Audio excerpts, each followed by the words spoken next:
sa simple na pasulyap-sulyap, nagpapapansin sa'yo.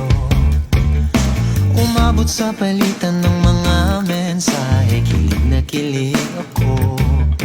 Kumusta, kain na, hello, magandang umaga. Ingat ka, pahinga, huwag kang masyadong magpupuyat pa. Naramdaman ng puso na dahan-dahan na kung nahuhulog sa'yo. Sa kada araw natin na pag-uusap, meron nang